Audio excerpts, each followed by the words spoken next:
Yo creo que hemos sentado una primera jornada que, como bien dice, avanza en el camino de tener un foro de rehabilitación, y estoy convencida que más pronto que tarde podamos repetirlo y con obras palpables y tangibles de las que todos podamos obtener las imágenes oportunas. Doy la palabra ahora a Rafael Trujillo, el presidente del Consejo Andaluz de Administradores de Fincas. Buenas tardes. Agradezco a la Consejería una vez más la participación en esta jornada. Gracias, consejera, gracias, viceconsejero, y Alicia, a ti por tu agradecimiento siempre, por facilitarnos las cosas, y en la misma medida intentamos también nosotros facilitarlo a vosotros, a los funcionarios, a la consejería. Para centrarme en el tema que me corresponde, que es el tema de acuerdos, más que limitarme a la formalidad de recordar los requerimientos que hacen falta para que el acuerdo sea adecuado, me gustaría más bien plasmar las inquietudes que surgen con los acuerdos relacionados con el tema de la rehabilitación. En primer lugar, tendríamos que tener en cuenta que la Ley de Propiedad Horizontal, que nace un 21 de julio de 1960, en ninguna forma vino preparada desde su inicio para afrontar este tipo de retos. Era una ley reguladora de una agencia muy incipiente, era un mínimo desarrollo del artículo 190 del Código Civil, y bueno, el tema de reparación y el tema de rehabilitación, por supuesto, no se contemplaba en la medida. Y además solamente cabían dos tipos de acuerdo: por unanimidad o acuerdo por mayoría, en la medida de a lo que correspondiera. Había un criterio proteccionista y garantista de la propiedad, y por tanto había más facilidad para la unanimidad que para la mayoría.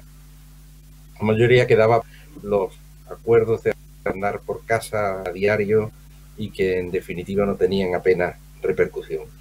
Eso impedía un desarrollo normal en un ámbito de una comunidad de propietarios con todos los movimientos que hoy venimos conociendo. En el año 60 no era así, pero fue modificándose, y realmente el salto cualitativo que nos posibilita afrontar el reto de la rehabilitación y nos posibilita perfectamente ser activos de préstamos y de financiación, como ha dicho el representante de las entidades, viene a darse en junio del 2013, en plena crisis económica, la anterior crisis económica, en la que una ley de rehabilitación, regeneración y renovación urbana motiva una tremenda modificación de la Ley de Propiedad Horizontal como jamás tenido, y era la modificación de la cuantía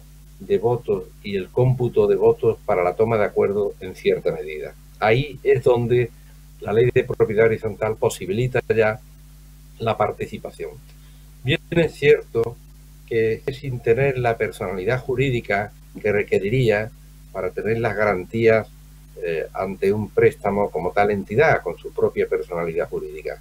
Pero sí es cierto, y les recuerdo a las entidades crediticias, que también una reforma de la ley hipotecaria a las comunidades propietarias una garantía y una personalidad a efectos crediticios, puesto que le permite actuar directamente sobre los bienes de los partícipes, es decir, de los propietarios, y además embargar los propios recursos de la comunidad y los propios, no solo los recursos, sino las propias posibilidades de obtención de ingresos de la comunidad. Y eso facilitó las cosas.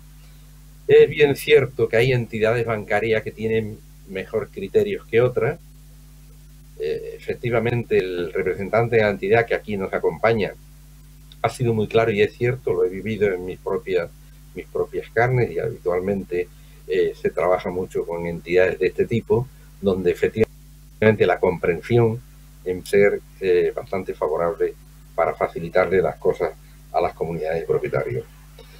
La Ley de Propiedad Horizontal, ya modificada, como acabo de decir, ya permite la toma de acuerdos, incluso no necesita ni siquiera la toma de acuerdos, porque hay que tener en cuenta que aunque la Junta de Propietarios es la única que puede tomar acuerdos relativos a obras, pues que es competencia propia establecida en el artículo 14 de la Ley de Propiedad Horizontal, donde es uno de los acuerdos específicos que corresponden solo a la Junta de Propietarios, no la puede tomar ni siquiera el presidente ni, por supuesto, el administrador.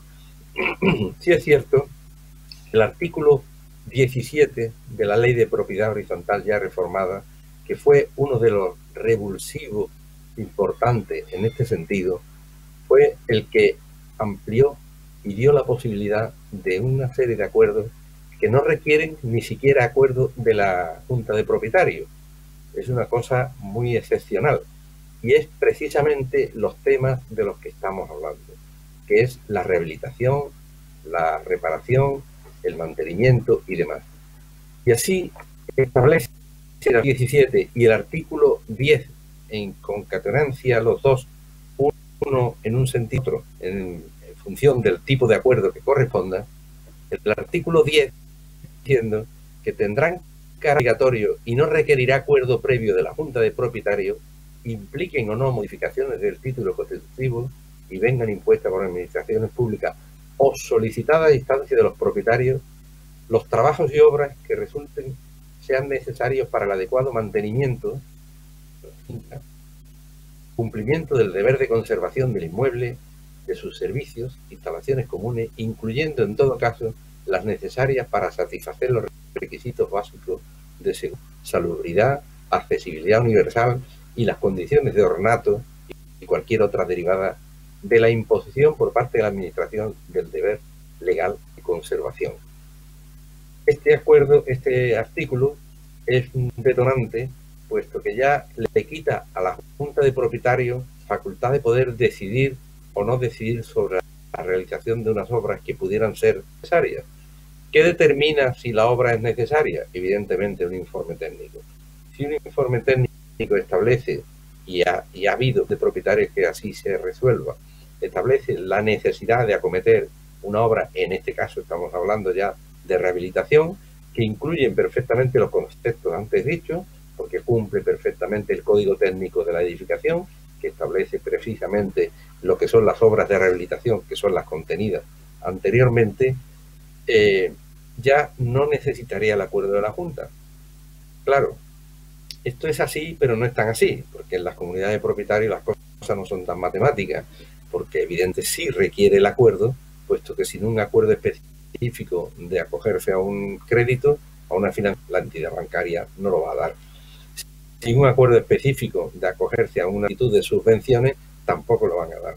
Pero bueno, facilita mucho las cosas, porque la reforma de este artículo vino dada por la dejadez existente en la Junta de Propietarios, donde cuando se planteaba un problema, acogiéndose en la irresponsabilidad del grupo, del conjunto, donde hay una impersonalidad de la toma de decisiones, pues se derivaba y se decía, bueno, eso lo veremos el año que viene. El año que viene ya veremos si arreglamos la cubierta que está teniendo filtraciones, ya veremos.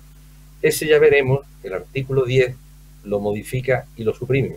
Ya no existe el ya veremos, existe que si el técnico dice que es necesario, la obra se hace.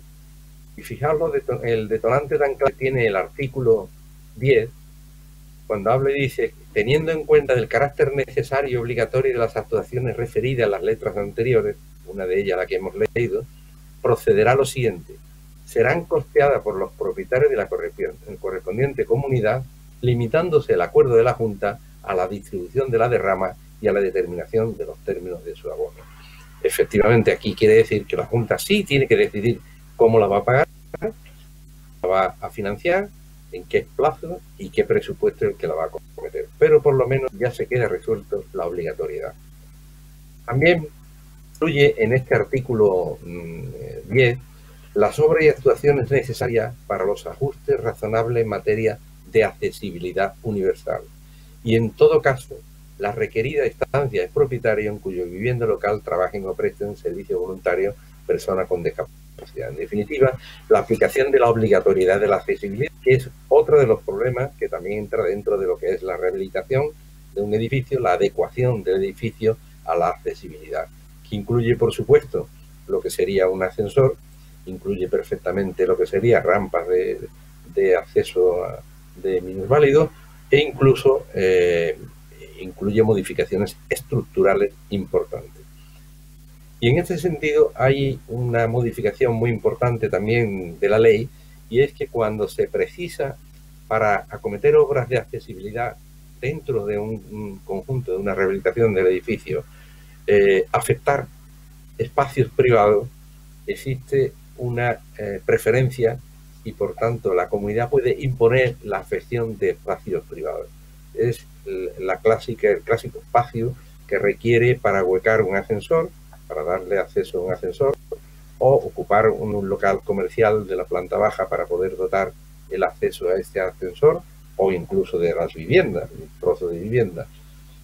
Existe ya jurisprudencia muy abundante en el sentido de que no existe ningún problema siempre que haya un equilibrio entre la zona afectada, la necesidad y el precio que se puede valorar la indemnización. Por tanto, la ley de propiedad horizontal ya establece esta toma de acuerdos en el sentido de estos acuerdos de vital, como estamos hablando de accesibilidad, estamos hablando de infraestructuras comunes, que también dentro del capítulo rehabilitación, estamos hablando de adecuación, incluso de mejoras energéticas, de envolventes y demás, ya no requieren ni siquiera la mayoría. Basta con los con los 2/3, tres quintos, según el tipo de acuerdo, 3/5 de los votos de los propietarios. Por tanto, es muy fácil ahora llegar a tomar acuerdos en este sentido y es muy posible hacerlo. Y además hay otra cosa, y es que cuando se valora el tipo de acuerdo, el cómputo de votos, se tiene en cuenta que si se ha conseguido una mayoría cualificada en la votación de la Junta, no se requiere contar con los votos de los demás más que con el término que llamamos nosotros el voto presunto, es decir, la comunicación de un acuerdo tomado a los ausentes, los cuales, si en 30 días no manifiestan su oposición al acuerdo, se consideran que están a favor del mismo. Por lo tanto, incluso facilita aún más poder obtener la mayoría cualificada que exige la ley de propiedad horizontal. Y eso es lo que genéricamente podemos hablar de acuerdo. La toma de acuerdo, como todos sabemos, tiene que venir precedida por una convocatoria adecuada, una convocatoria donde se refleje claramente el orden ya previsto y en que se aclare perfectamente que se va a pretender obtener un crédito, etcétera, para que ninguno de los propietarios se llamen a engaño, sino que hay que definir claramente qué se pretende acordar, poderlo acordar adecuadamente. Y ahí tiene una casuística que me gustaría un poco destacar, en el sentido que cuando se toman este tipo de acuerdos, hay que definirlo con claridad antes de la convocatoria incluso. Y es donde ahí nos chocamos los administradores de finca en algunas ocasiones. Porque se nos tiene que decir muy claramente, tanto por las entidades bancarias, entidades crediticias, como por la consejería, en este caso de la Junta, a la hora de la toma de decisiones sobre subvenciones, qué término tiene que contener el acuerdo. Porque una vez que se tome el acuerdo está tomado. No cabe otra opción. Yo he tenido, en algunos casos, me ha pasado en varias ocasiones, cuando se han tomado un acuerdo, hemos llegado al momento de la solicitud de subvenciones o solicitud de crédito, de préstamo, de financiación, y me dicen, no, es que la comunidad tiene que acordar, por ejemplo, un concepto que se utiliza mucho a nivel de entidades bancarias, la cesión de crédito. Se tiene que autorizar la cesión de crédito a favor de quien estime oportuno la entidad que ha prestado el crédito. Bueno, pues esto nos facilitan un certificado y nos dicen, este es el modelo de certificado que tiene que utilizar la comunidad. Y en ese certificado no se habla lo que hemos dicho esto, y un certificado no se puede certificar si no se ha acordado. Por tanto, en este sentido sí llamo la atención de las personas intervinientes de que se prevea claramente qué se prevé acordar y qué hay que acordar. Se me ha dado el caso también, se nos da el caso a los administradores de finca que tomamos el acuerdo, se exige que el acuerdo defina condiciones del préstamo. Perdona, Rafael, sí. Vamos terminando porque vamos de tiempo pasado. Termino, me quedan solamente 2 puntitos básicos. Muy rápido, por favor. Termino con este, muy rápido. Lo clásico del interés, crédito a 5 años con un interés de un 4%. En el tiempo en que se toma el acuerdo y se pide el préstamo, el interés baja al 2,5%. No vale el acuerdo, tiene usted que reunir otra vez a la comunidad. Eso no puede ser. Eso no puede ser. Claro, afortunadamente se arregla ya con la experiencia, se añade y se dice, se faculta al presidente a conseguir condiciones favorables para la comunidad. Pero eso nos cuesta en algunos casos algunos problemas. Y las condiciones del préstamo tienen que estar definidas previamente por la entidad. Yo me consta y tengo experiencia con la entidad que precisamente está aquí, es que lo deja muy claro desde el principio y por tanto no hay más que cumplirlo. Pero también es cierto que lo he ido consiguiendo con la experiencia porque en los comienzos de unos años teníamos los problemas que estoy diciendo. Entonces, solamente sobre el tema de acuerdo, que tengamos garantía de que el acuerdo se toma en función de lo que se va a precisar, puesto que el certificado tiene que certificar lo que sea, no lo que interesa que se certifique. Y bueno, en este sentido, los administradores gustosos de apoyar la medida de potenciar la economía a través de la rehabilitación de edificios y cumpliendo además la necesidad de dar servicio a nuestros edificios, a nuestras comunidades, para resolver los problemas que tienen. Gracias por la paciencia. No, muchísimas gracias, Rafael. Bueno, es que el tiempo nos pilla a todo, pero realmente se ponen de manifiesto los matices tan importantes que hay que tratar y compartir, porque nos ha puesto de manifiesto cosas en las que tenemos que avanzar. Se me ha pasado antes disculpar la presencia y la intervención del director general de Abra, que le ha surgido una obligación y no puede participar. Y bueno, no obstante, tendremos ocasión de estar con él en otro momento. Y sin más, solicitando brevedad en la participación y ajustarnos a los tiempos, le cedo la palabra al presidente del Consejo Andaluz de Arquitectos Técnicos y Aparejadores, José Miguel de la Torre, para hablarnos de la seguridad y de las obras en general. Bien, buenas tardes a todos. Ante todo, gracias a la Consejería por invitarnos a participar de forma activa en esta jornada sobre rehabilitación, por contar con el colectivo de los aparejadores y arquitectos técnicos de Andalucía, a los que represento, y además darme la oportunidad de hacerlo hablando de seguridad de los trabajadores, asunto que para nuestro colectivo es crucial. No en vano, si consultamos las estadísticas oficiales, veremos con desolación que en Andalucía ocupamos los primeros puestos de la clasificación, tanto en accidentes de trabajo en la construcción, tanto en número absoluto como en el índice relativo. Sinceramente creemos que esto debe ser mejorable. La seguridad de los trabajadores en la construcción es como ese instrumento musical que inventó Leon Theremin hacia el año 1920. Se trata de un instrumento cuántico que es tocado apenas con la energía de las manos. Es un instrumento que forma un campo magnético y se le conoce como el instrumento que se toca sin tocar. Su sonido se aproxima mucho a la voz humana. Es, en definitiva, un complemento perfecto para conseguir el mejor de los éxitos en cualquier partitura. Los aparejadores y arquitectos técnicos nunca le hemos dado la espalda a la responsabilidad que supone garantizar la seguridad y salud de los trabajadores en la obra. Y así lo hemos demostrado históricamente. Ni que decir tiene que lo hemos hecho y lo seguimos haciendo durante el actual estado de alarma por la pandemia del COVID-19. Siempre hemos buscado que la terminación de una obra sea un éxito, y esto significa terminarla ajustada al proyecto con la mejor calidad y ejecución y sin accidentes laborales. La garantía de la salud de los trabajadores en las obras de rehabilitación de edificios es todo un reto por las características especiales de estos trabajos. En muchas poblaciones de Andalucía aún no hemos superado la crisis que ha afectado de forma considerable al sector de la construcción durante más de una década, y en ese tiempo la rehabilitación ha sido fundamental para la subsistencia de un buen número de empresas y base de trabajo para los profesionales de nuestro sector. Entre otras cosas, gracias a la actividad gracias a los diferentes planes desarrollados por las diferentes administraciones, entre ellas la Junta de Andalucía.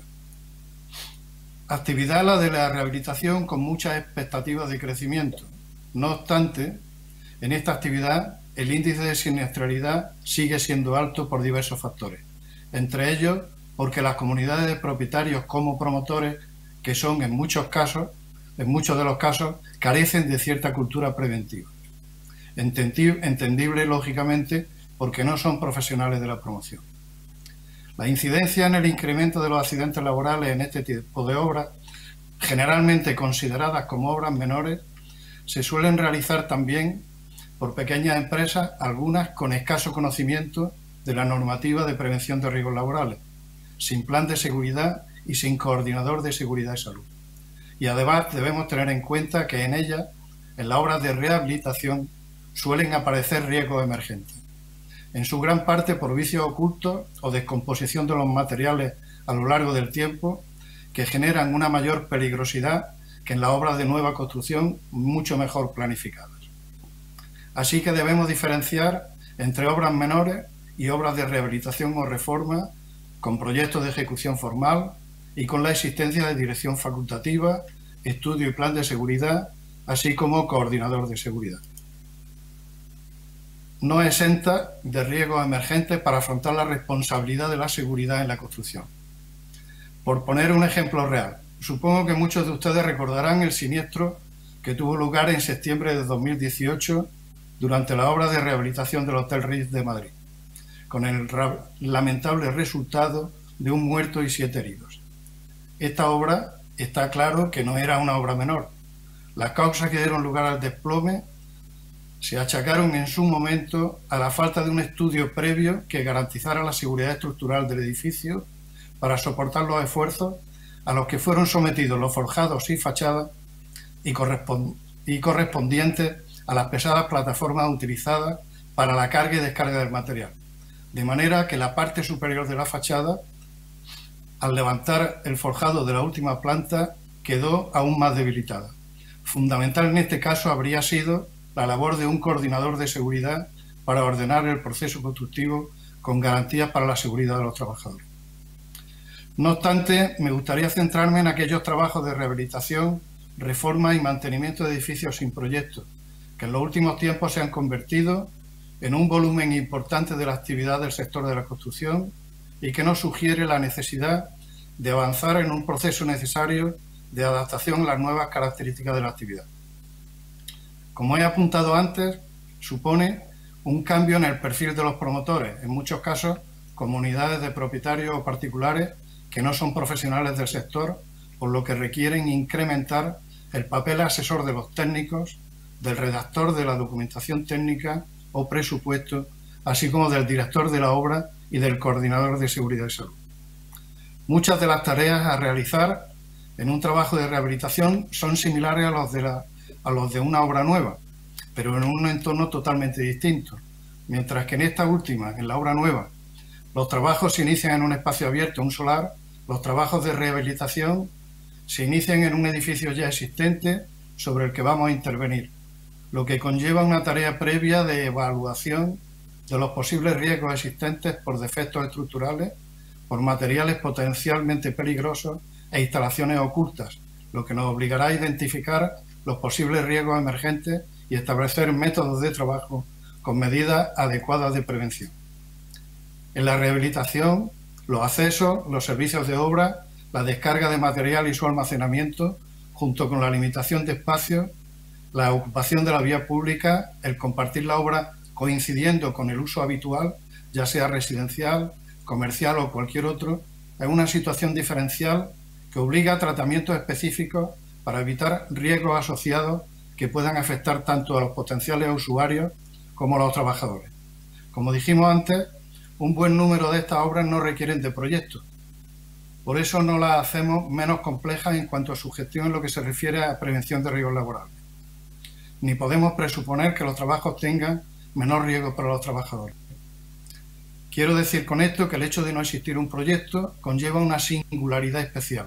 En nuestra opinión, sí es necesaria la intervención del coordinador de seguridad, siempre que en la obra intervengan varias empresas, una empresa principal y varios trabajadores autónomos o varios autónomos. Nuestra legislación es clara en ese sentido, pero si se pretendiera hacer una interpretación diferente, quiero referirme a la sentencia del Tribunal de Justicia de la Unión Europea Sala Quinta de 7 de octubre de 2010, que interpreta la Directiva 92/57/Comunidad Europea de 24 de junio del 92, directiva cuya transposición al derecho español dio lugar al conocido Real Decreto 1627/97. La sentencia declara que debe aplicarse la directiva y que no pueden hacerse excepciones a la obligación de la propiedad de designar un coordinador de seguridad y salud, al mismo tiempo que no se puede obviar la obligación de establecer un plan de seguridad para la obra en cuestión. Sentencia en el asunto C-224 del 2009, que dice textualmente: desde el momento que en una obra de construcción estén presentes varias empresas, el derecho de la Unión exige que se designa un coordinador de seguridad y que se establezca un plan de seguridad. Dice además que es irrelevante que se requiera o no licencia de obra.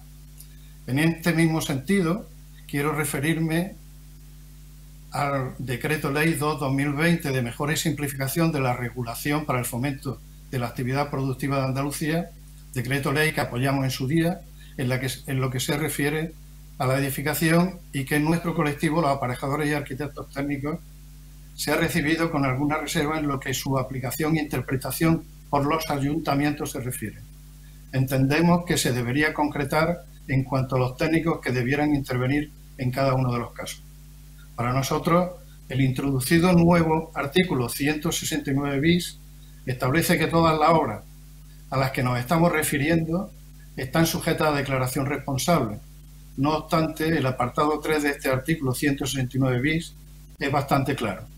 Dice textualmente: la declaración responsable faculta para realizar la actuación urbanística pretendida en la solicitud desde el día de su presentación, siempre y cuando, y subrayo esto, siempre y cuando vaya acompañada de la documentación requerida en cada caso. Concretemos, por tanto, cuál es la documentación en cada caso y en cuanto a la seguridad especialmente. Y esperemos, por tanto, que se cumpla lo establecido en la ley y demás normativas de prevención de riesgos laborales aplicables para garantizar la seguridad y salud de los trabajadores. Muchas gracias. Muy bien, muchas gracias, José Miguel. Bueno, pues para terminar, concluye la ponencia la presidenta del Consejo Andaluz de Arquitectos, Noemí Sanchís. Tienes la palabra. Hola, buenas tardes a todos. Ya sé que estamos todos muy cansados, intento ser lo más breve posible. A mí me tocaba hablar hoy de accesibilidad y bienestar y bueno, quería dar unas pinceladas generales porque ya mis compañeros han explicado muchas de las necesidades y quería aportar otra visión, ¿no? Yo creo que es responsabilidad de toda la sociedad en su conjunto y muy especialmente de los poderes públicos. Sí, ¿Se escucha bien? Perdón. Te escuchamos, pero te vemos fatal. Casi no te vemos. Te falta un poco de luz. ¿No? Es que no se te ve casi. Espera. Ahora mucho mejor. Ahora. Venga, estupendo. Vale. Gracias. Los problemas del directo, como dices tú, Alicia. A ver, bueno, pues lo que decía, que es responsabilidad de la sociedad, ¿no? Y que muy especialmente de los poderes públicos, y se agradece la jornada y toda la información porque creo que no le sacamos suficiente partida a todas las líneas en las que se ha trabajado, pues modificar todo nuestro entorno de forma que podamos utilizarlo en igualdad de condiciones para todos y cada uno de los ciudadanos. En ese sentido, también es imprescindible que hagamos extensiva esta responsabilidad pues a todo el tejido empresarial, aquí presente en parte, a la Administración, a la sociedad civil en general y a todos aquellos profesionales cuyo desempeño está directamente involucrado en los procesos de diseño, desarrollo e implementación de los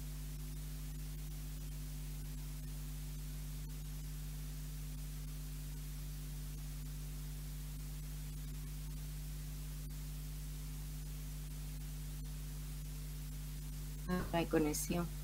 ¿Ahora? Perdón, se me había ido la conexión. ¿Ya funciona? Perdón, esto es un desastre. Pues lo que decía, que tenemos que implicar a todos los agentes de la sociedad, ¿no? Y en especial que me estaba refiriendo ahora a los que estamos involucrados en los procesos de diseño, desarrollo e implementación de todos los entornos, y que hoy, pues, aunque la accesibilidad hay muchas definiciones de la misma, estamos acostumbrados a hablar de accesibilidad general, pero que no se produce en la mayoría de los ámbitos. Yo creo que ha sido uno de los fracasos de las políticas públicas de los últimos 25 años.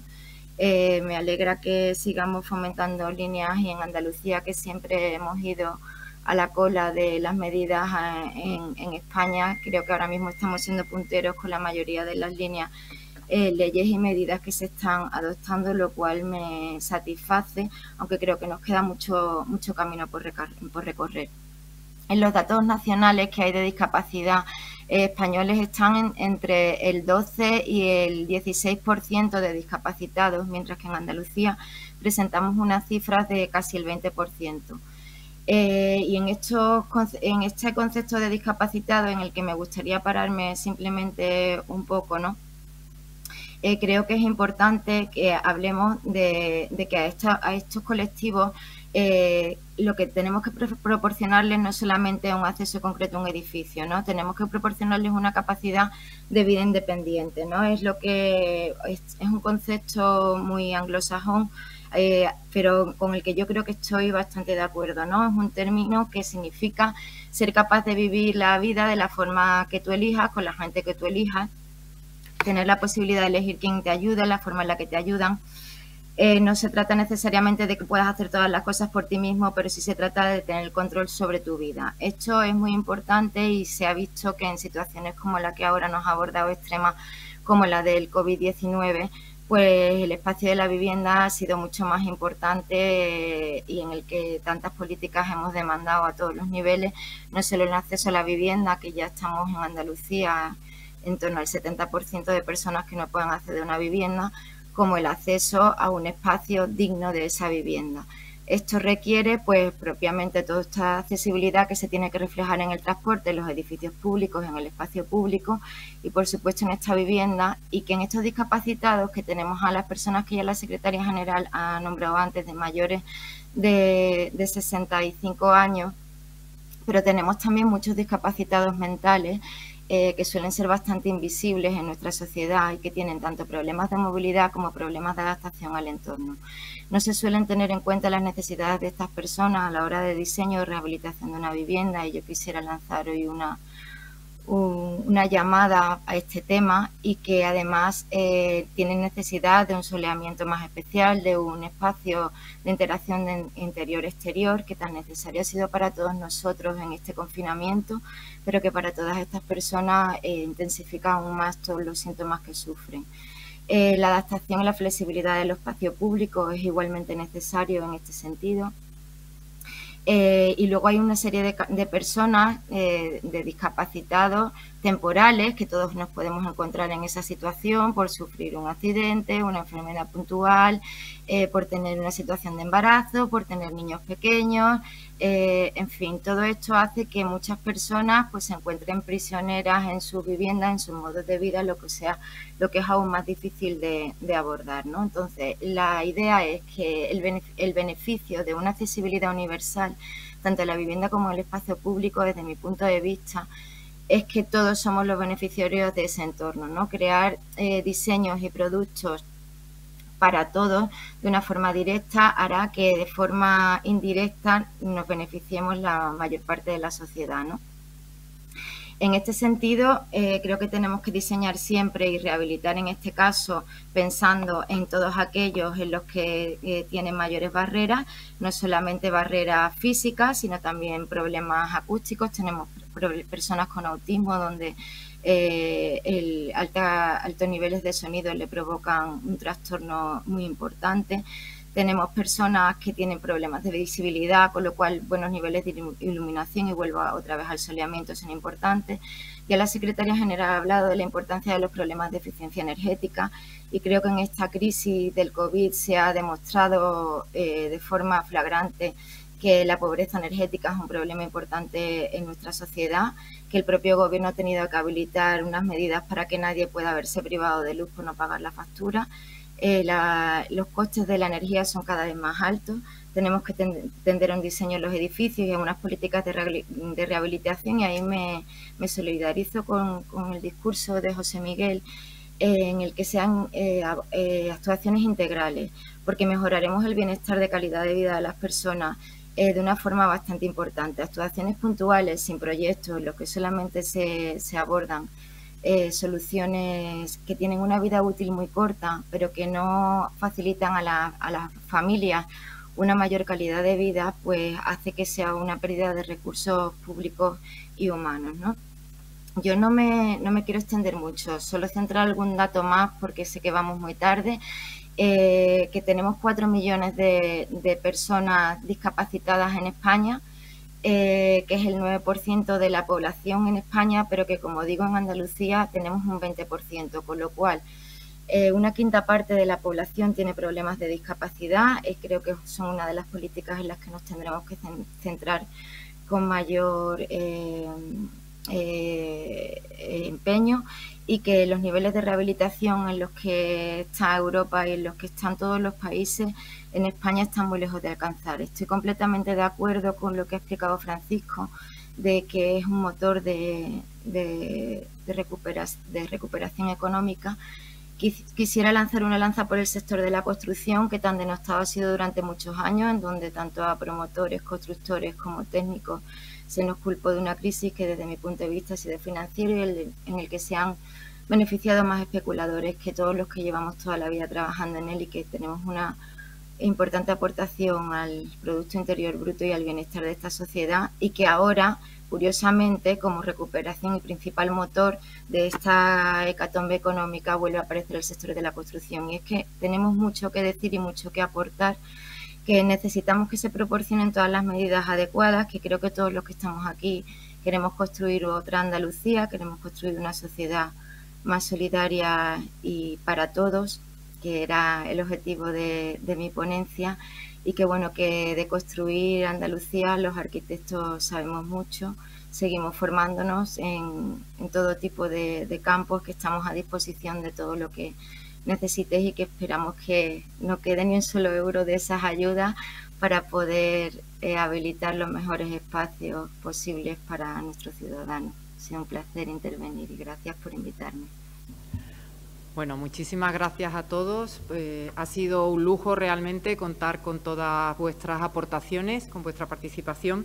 No quiero terminar esta jornada sin agradecer también la gestión que la Secretaría General Técnica ha hecho de esta jornada con su equipo para hacer esta jornada online, este montaje, y sin más emplazarnos todos a una próxima cita en el que tenemos un reto por delante muy importante, y cedo la palabra a nuestro viceconsejero para la clausura de la misma. Jaime Reynó, tienes la palabra.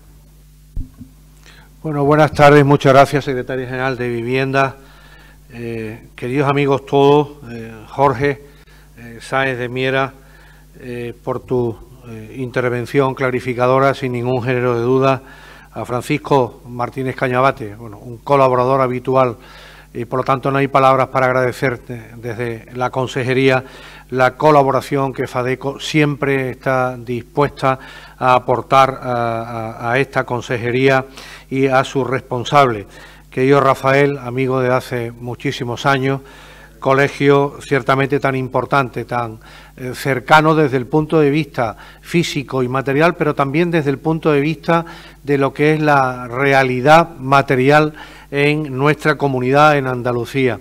Los administradores de finca, yo siempre digo que soy unos termómetros extraordinarios de por dónde respira la sociedad, y por lo tanto soy siempre los últimos tenedores de ese pagaré, de esa letra, de ese proyecto extraordinario que abarca la construcción, el proceso inmobiliario, y que al final hay alguien que lo sufre o lo disfruta. Y vosotros tenéis evidentemente toda la información capaces de transmitirla sobre la aceptación o no de ese producto final en el cual todos estamos enfrascados, en los que esta tarde nos reunimos en torno a esta interesantísima jornada de debate sobre la rehabilitación de edificios. Querido José Miguel, compañero, siempre la voz de una profesión ciertamente comprometida, como ha quedado de manifiesto en tu intervención, con el sector de la construcción y con una faceta ciertamente poco deseada a lo largo de los años, porque es duro el llegar y el asumir como esta profesión vieja y sabia, como a mí me gusta muchas veces definir, es la profesión de la arquitectura técnica, de los aparejadores a lo largo de los años, en materias tan duras y muchas veces tan desagradables desde el punto de vista social, de lo que es el control económico, el control de calidad y lo que es más importante, el control de la seguridad. Y, por supuesto, a Noemí, muchísimas gracias. Tu aportación a lo largo de la ley, a la cual luego quiero llegar y referirme, aunque sea muy brevemente, la Ley de Impulso para la Sostenibilidad del Territorio Andaluz, ha sido vital. Primero, desde el punto de vista en el que has participado, y el otro día tuvimos la oportunidad de que así lo manifestara a título personal, pero estamos seguros que esa participación tuya y tu experiencia personal se va a ver ampliada con la colaboración y con la opinión de los arquitectos que tanto y tan bueno tienen que decir sobre los proyectos en los que estamos embarcados en nuestra consejería. Por lo tanto, mi agradecimiento a todos por la participación. Y, cómo no, a los centenares de los que en estos momentos nos están siguiendo a través de esta conexión telemática, que yo creo que abre de alguna manera un paréntesis muy importante. Es verdad que obligado por la circunstancia desgraciada de la pandemia que nos aflige en estos momentos, pero que sin embargo nos está permitiendo el abrir nuevos campos. Y este campo de la comunicación, de la telecomunicación, de la videocomunicación, está ciertamente empezando, pero con un futuro que no sabemos a dónde nos llevará en los tiempos próximos. Y es verdad que en vuestras intervenciones ha quedado de manifiesto aspectos muy importantes. Jorge, el representante de las entidades financieras, yo creo que ha dejado claramente de manifiesto la necesidad, y yo diría que casi la obligatoriedad en muchos casos, de esa aportación de las entidades privadas, en este caso de las entidades financieras, para el proceso constructivo y en el conjunto para el sector inmobiliario. Me ha resultado ciertamente gratificante de alguna manera el nexo de unión, con las correspondientes, evidentemente, divergencias que pueda haber entre Jorge y Rafael en cuanto a la necesidad de esa colaboración, que no es ni más ni menos que el fiel reflejo de la colaboración público-privada. Un sistema, un instrumento, una herramienta en la cual estamos absolutamente embarcados desde la Consejería de Fomento, Infraestructura y Ordenación del Territorio. Estamos convencidos de que en estos tiempos duros de recortes presupuestarios, donde tenemos que desviar forzosamente, como no puede ser de otra manera, recursos que inicialmente iban a ir destinados a unos proyectos claramente estratificados, claramente designados en los proyectos y en los programas previamente establecidos, van a tener que buscar otro acomodo porque las circunstancias mandan y porque hay circunstancias que están muy por encima de cualquier otra. Por lo tanto, aprovechamos la ocasión para una vez más agradecer a la iniciativa privada y en este caso al mercado financiero, a las entidades financieras, su colaboración para llegar al mejor posible puerto las iniciativas que vayamos a emprender desde el Gobierno de la Junta de Andalucía. Rafael nos ha hecho, yo diría que una tesis doctoral sobre la antigua ley de propiedad horizontal, sobre la modificación de la ley de propiedad horizontal. y qué decir sobre lo que da de sí dos artículos, el artículo 10 y el artículo 17. Ciertamente en todas las leyes hay algunos artículos que son la piedra angular de una ley o de un decreto. Pues evidentemente aquí el artículo 10 y el artículo 17, yo creo que Rafael le ha sacado todo el jugo posible, la cuota de participación, las posibilidades de adopción de medidas con el deber de conservación. Rafael, yo creo que tu aportación ha sido absolutamente clarificadora y que, apelando además a esa colaboración y a ese entente que se debe tener con el resto de entidades de la iniciativa privada, yo creo que ha sido francamente diríamos una intervención ciertamente muy importante en el aspecto de la rehabilitación que nos ocupa. Yo creo que Fran, que ha sido la segunda intervención, ha puesto el dedo en la llaga en cosas importantes de la cual somos responsables y conscientes desde la Consejería, lo que es la importancia de la rehabilitación en general del sector de la construcción en el empleo, la necesidad de la agilización de los procedimientos administrativos. Sabe que para nosotros, para la Consejería, es una auténtica obsesión. Desde el primer día que llegamos, no en balde 14 instrucciones, así lo atestiguan desde el punto de vista de la ordenación del territorio y del urbanismo, el proceso importantísimo en el que estamos embarcados con nuestro nuevo anteproyecto de nuestra ley, la denominada, por simplificar, Ley del Suelo, pero impulso a la sostenibilidad del territorio de Andalucía, y los procedimientos de agilizaciones de los procedimientos administrativos, no solamente desde nuestra consejería, sino desde todos y cada uno de las consejerías de nuestro Gobierno, en la que para nosotros es una auténtica cruzada los procesos de la clarificación, la transparencia, la agilización de los procedimientos. Y somos conscientes de que tenemos que contribuir con todas las ayudas posibles a implantar a un sector tan importante y que supone tanto de aportación al Producto Interior Bruto de nuestra comunidad, de nuestra querida Andalucía. Los aparejadores y arquitectos técnicos, en la figura de su presidente del Consejo Andaluz, han dejado de manifiesto, como decía inicialmente, su compromiso con la seguridad. Permítame, José Miguel, que yo añada que para mí hay un binomio absolutamente indisoluble, lo que es la seguridad y la calidad en el proceso constructivo. Difícilmente podemos llegar a un producto final con calidad si en el proceso del diseño, el proyecto, el seguimiento y la construcción no ha tenido un marcha muy importante lo que es la seguridad. Y difícilmente seremos capaces de llegar y de tener un producto final de calidad si no ha sido previamente con la seguridad.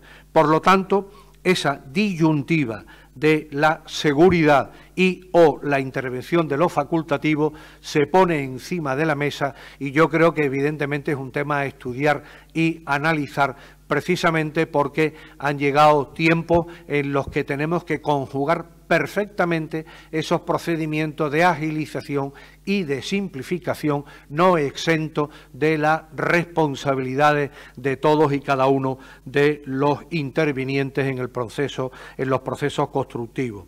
Y por último, la decana, la presidenta del Consejo Andaluz de Arquitectos, yo creo que ha tocado un tema de una sensibilidad extraordinaria, la accesibilidad y el compromiso en nuestra comunidad sobre una dedicación tan absolutamente necesaria desde el punto de vista social, y una llamada a nuestras conciencias con la necesidad de que Andalucía recupere en este capítulo de la accesibilidad el ranking, el sitio, el lugar que le corresponde.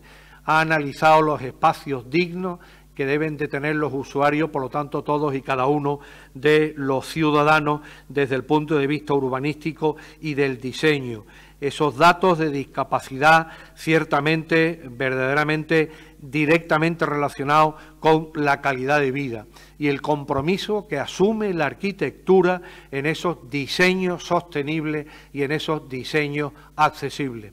¿De qué nos serviría un producto extraordinariamente diseñado, pensado, calculado, si al final fallara lo más importante, la falta, la dificultad de la accesibilidad por parte de aquellos que han tenido la enorme responsabilidad del diseño y que lo hicieran inútil, inviable, ineficaz para el que tiene que llegar y asumir o de alguna manera disfrutar de ese producto final. Permítame que para terminar en este análisis dé al menos algunas pinceladas desde el punto de vista del compromiso del proyecto de mayor entidad que en estos momentos estamos enfrascados, tenemos entre manos en la Consejería de Fomento, Infraestructura y Ordenación del Territorio. Y me voy a referir a nuestra ley, a la Ley de Impulso de la Sostenibilidad del Territorio de Andalucía, que como todos ustedes saben, en el Consejo de Gobierno, no el celebrado en la mañana de hoy, sino en la semana anterior, se aprobó su anteproyecto. Permítanme que los principios generales en los que está basado este anteproyecto y se va a basar el proyecto en su redacción definitiva, tiene tres parámetros fundamentales: la viabilidad social, la viabilidad ambiental y la viabilidad económica. Esos tres vocablos yo diría que tienen un encaje perfecto en la jornada que hemos celebrado, que estamos celebrando esta tarde, el concepto de la rehabilitación. La rehabilitación tiene un enorme compromiso con esos tres ejes vertebradores de la futura ley: la viabilidad social, reitero además el orden, la viabilidad social, la viabilidad medioambiental y la viabilidad económica. No corren buenos tiempos en estos momentos para la economía, para nuestra economía, diría, general, y para la economía de la construcción. Los últimos datos no son alentadores. Es verdad que las previsiones que las distintas instituciones financieras a nivel mundial pues no apuntan, diríamos, buenos vientos en estos momentos. El Banco de España nos habla que la caída en España del Producto Interior Bruto del presente ejercicio va a oscilar entre los 9,5 y los 12,4 puntos de caída de nuestro Producto Interior Bruto. La Comisión Europea habla de una caída superior para este año, superior al 9%. Y el Fondo Monetario Internacional, que es algo más benévolo, apunta a una caída media en España del 8% el crecimiento de nuestro Producto Interior Bruto. Esos datos son muy parecidos a los que manejan para nuestra comunidad, para Andalucía. Los analistas estudiosos de Unicaja nos hablan también de una caída de nuestro Producto Interior Bruto entre el 8,5% y el 11,5% para el presente año. El BBVA habla de una caída en torno al 8%. Y FUNCA, las entidades, ustedes saben, que agrupan a las distintas entidades privadas, nos hablan de una caída del 9,5%. Por lo tanto, yo diría que con estos datos hace falta más que nunca un esfuerzo común absolutamente de la iniciativa pública y de la iniciativa privada. Es verdad que al fondo se ve un horizonte con una luz que nos permite ser moderadamente optimistas. Si estos datos nos pudieran llevar al desánimo o a la desintegración, al no sentirnos motivados, al no sentirnos lo suficientemente activados, es verdad que para el año próximo las previsiones en España para el próximo año 2021 se cifran en torno al 6% del crecimiento de nuestro Producto Interior Bruto. Eso evidentemente no es suficiente para compensar las pérdidas de este año. En nuestra comunidad autónoma, en Andalucía, las previsiones son de un crecimiento medio punto por encima de la media en España, un 6,5%.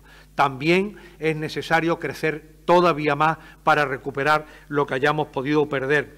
Los datos desde el punto de vista del consumo del cemento en nuestra comunidad pues nos arrojan datos ciertamente preocupantes. El mes de abril es el mes con mayor caída del consumo del cemento desde el año 2012. Nunca había caído tanto en nuestra comunidad el consumo de cemento desde hace 8 años. Y es verdad que en términos acumulados la caída en España es de un 22% en el consumo de cemento. Por lo tanto, en nuestro sector debemos, diríamos, hablando en un símil taurino, apretarnos los machos. Y esa iniciativa, esa vocación, esa voluntad tiene que ser el esfuerzo de todos. Nuestra ley, yo estoy segura, absolutamente seguro, que va a contribuir de una manera importante en las difíciles circunstancias en las que vivimos en mejorar nuestro sector. En materia de rehabilitación, yo os pido el que analicéis que en el propio anteproyecto de la ley y en el título 6 y en concreto en el capítulo 3 hay 3 artículos específicos, artículos 146, 147 y 148, especialmente dedicados a la conservación y la rehabilitación de las edificaciones. A mí me parecía muy importante la intervención que Rafael, el presidente del Consejo Andaluz, Rafael Trujillo, de los administradores de fincas, se había percatado de ese capítulo importante y nos decía que su aportación va a estar específicamente enfocada a tratar de llegar y de mejorar el texto de esos artículos, sobre la inspección técnica de construcción y edificación, sobre el deber de conservación y rehabilitación desde el punto de vista individual, colectivo, de las comunidades y también de las propias administraciones, como muy claramente ha dejado de manifiesto en los proyectos que tiene la Secretaría General de Vivienda en materia de intervención de los espacios públicos y de los recintos en nuestros pueblos y en nuestras ciudades. Yo termino esperando y confiando que ese compromiso, que también es un compromiso del Gobierno de España y que dejó de manifiesto el ministro Ábalos en su comparecencia en el Congreso del pasado 26 de febrero, donde llegó a hablar de la rehabilitación como una palanca determinante para impulsar el mayor bienestar en nuestras ciudades, sea evidentemente más que unas palabras que quedan en el diario de sesiones del Congreso de los Diputados, sea un hecho incuestionable de colaboración con las comunidades autónomas, con los ayuntamientos y con la iniciativa privada. Desde la Junta de Andalucía van a tener, sin ningún género de duda, va a tener el Gobierno de España toda la colaboración necesaria en una situación y en una circunstancia tan difíciles como estamos viviendo. Pero estoy convencido y está convencida la consejería, la consejera y el conjunto del Gobierno de España que el futuro a corto plazo tiene que ser forzosamente bonancible, tiene que ser un horizonte esperanzador que contribuya no solamente a paliar las circunstancias tan difíciles que estamos sufriendo, sino a mejorar el horizonte, el bienestar, el crecimiento, la creación de empleo y la riqueza en nuestra comunidad. Por lo tanto, agradeciendo a todos los intervinientes y los que han tenido la paciencia de seguir con todos nosotros esta interesantísima jornada, sin ningún género de duda, solo el enunciado de los ponentes que han intervenido, ya estoy seguro que llegaba y que animaba a seguir esta jornada, pues el llegar y el declarar clausurada esta jornada para la rehabilitación de edificios, una estrategia de crecimiento económico y de bienestar para nuestra tierra, para Andalucía y para todos los andaluces. Muchísimas gracias y buenas tardes a todos.